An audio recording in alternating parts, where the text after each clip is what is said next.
Welcome to the IB Investor Channel. In this video, we'll take a look at the Swedish truck and construction vehicle manufacturing behemoth, Volvo Group. Volvo was founded in 1927 in Sweden. It is currently owned by the company called Industrivärden that owns roughly 28% of the voting rights in the company.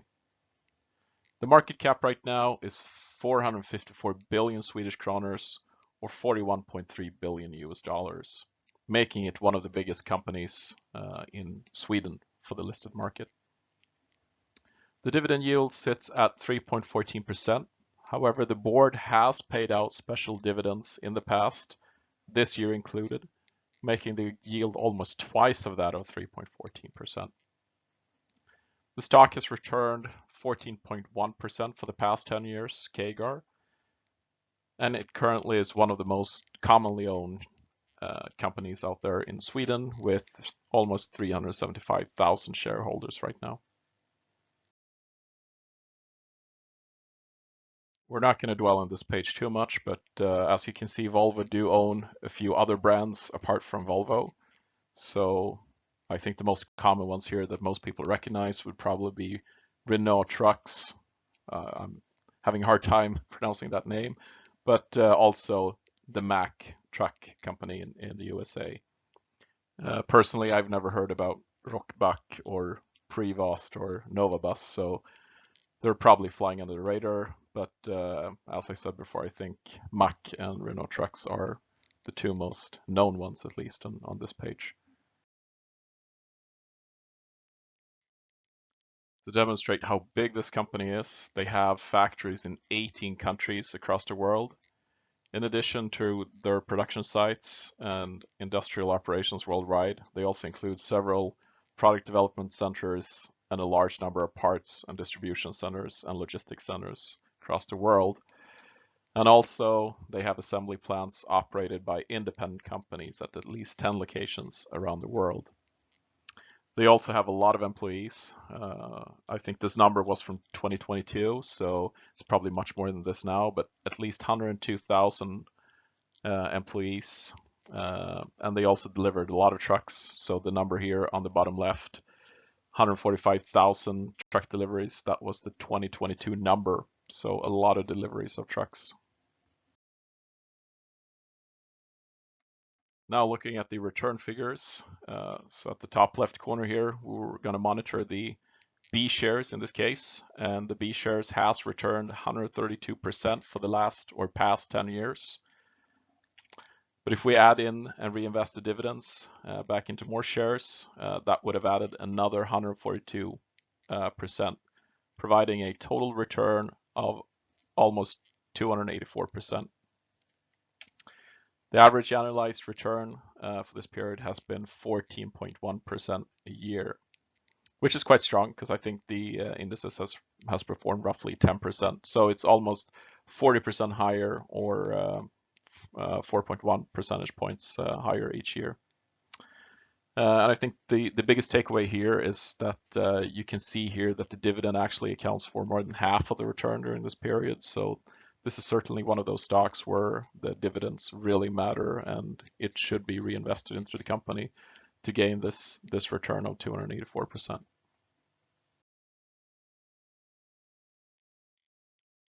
This is a quite busy slide, but I'm very impressed by the management ability here to increase its margins during this period of inflation stress, I would say. Looking at the sales figure here, it's up 9% adjusted for FX, which is quite strong. Adjusted operating income is up 60% year over year, which is very, very strong. And we also see that the margins has increased by 4.1 percentage points or 40% over this period.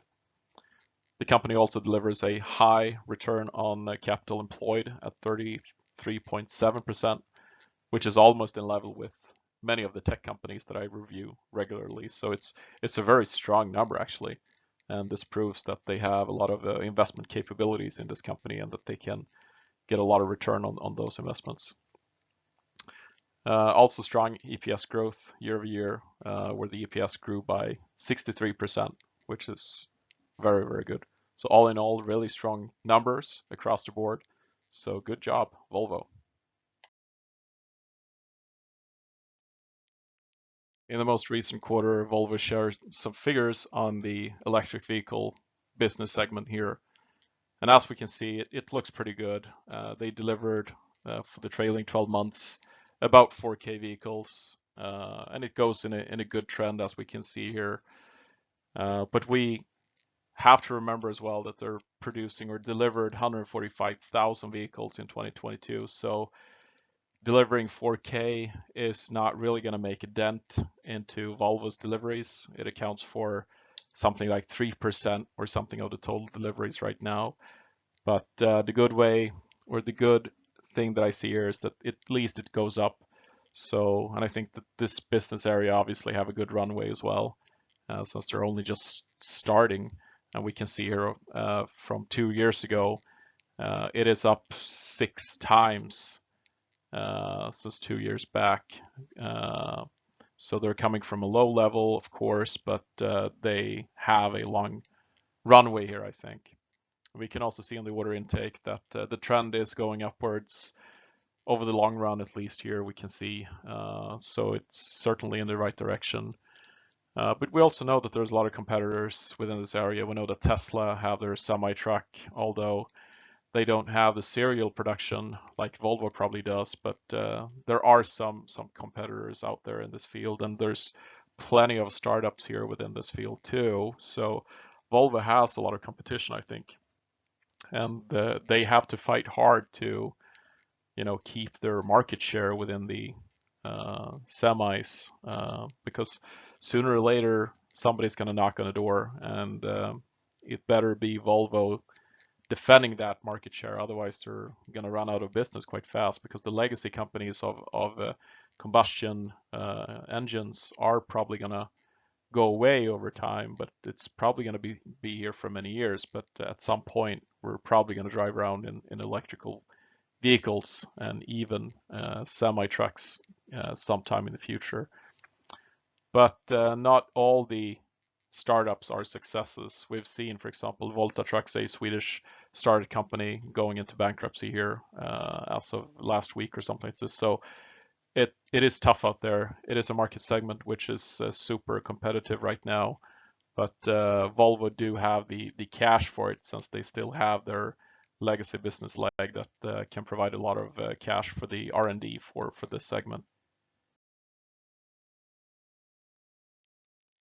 We're not going to spend too much time on the slide, but Volvo is spending a lot of money on R&D, certainly for the electric vehicle segment, and it's pretty much a mad dash, I would say, for many companies within vehicle manufacturing, because the game plan has changed quite a lot now within electrical vehicles. So if Volvo isn't in the driving seat here, they risk losing a lot of market share in the long run. So they're investing a lot of their cash flows back into this electric vehicle race, and it's going to be quite interesting, and they're doing quite well. But this is also something which the CEO is highlighting in his Q3 remark.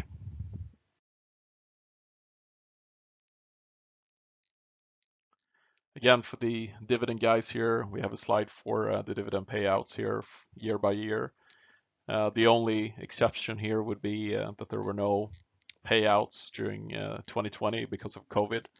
So apart from that, Volvo has regularly paid out dividends. And from 2020, I would say they have paid out special dividends as well. And I think it reaches even from 2018, as you can see there. So the board has been very shareholder friendly here, and actually paid out the excess cash held on the balance sheet here for shareholders. So that's obviously something I really like to see. As I mentioned before, the yield is roughly 3.1 or 3.2% or something like this. But if you add in the special dividend, it's almost twice of that. So almost 6.4% if you include the special dividend. But they have had a pretty good track record of paying out dividends, as you can see.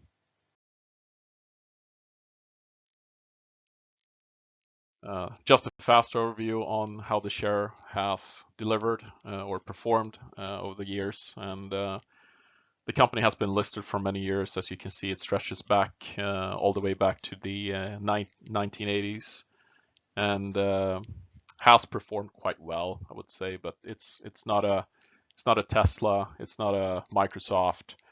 It's more of a slow mover compared to those, but it still has delivered a 14.1% CAGR for the past 10 years. So it's certainly no underperformer, but it's not the fastest one, but it's a pretty stable one. But as you can see as well, from the top to bottoms here across the slide, it is quite cyclical. So perhaps you don't want to pay a premium for the share, because as you can see, oftentimes the share price has dropped quite significantly during each recession across the years.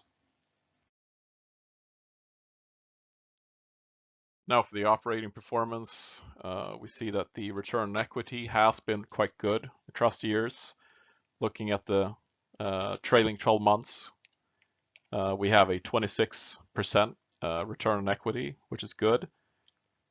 We also see that we have a 11% return on invested capital, which is okay. I would say it's not the fastest, but it's okay.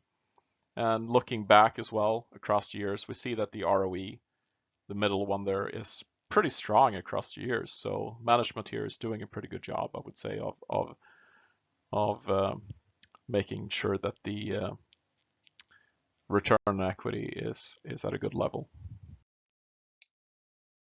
Now for some risks going forwards within this Volvo company.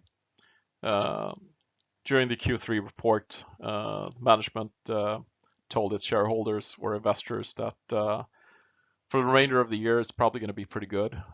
So we can expect that the final quarter of the year will be okay.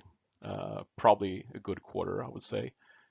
But management is highlighting here that the order intake has been reduced by 27%. So, and this is because of lower demand, especially in Europe and China. However, it seems that the US is going on pretty strong still.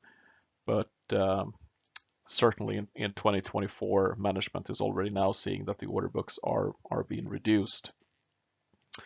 We also see that the adjusted operating margins were at very high levels right now at 14.4%, up from 10.3%. And the question is, because I'm not sure whether these figures are sustainable or not, it's very difficult for an outsider to tell.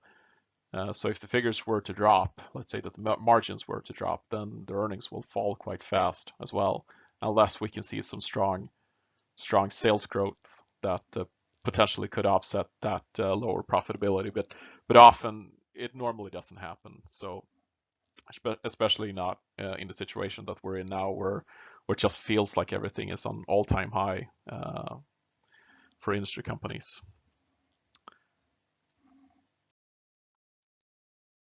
Now for the upside of the stock or company, the shares trades at a pretty low multiple, I would say, leaving some margin of safety on the table right now. Price to sales, for example, is below 1. It currently sits on 0.83, so quite low.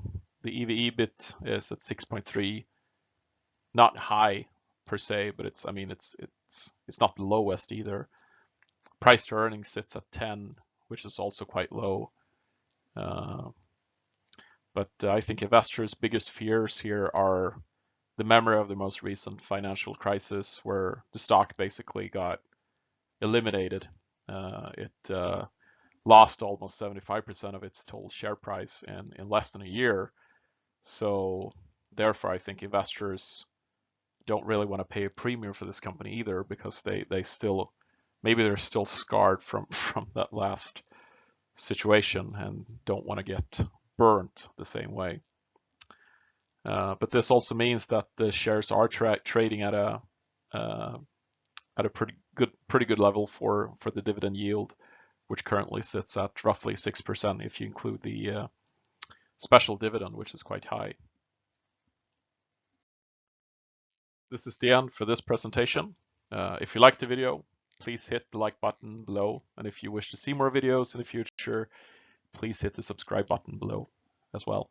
Thank you very much. Bye bye.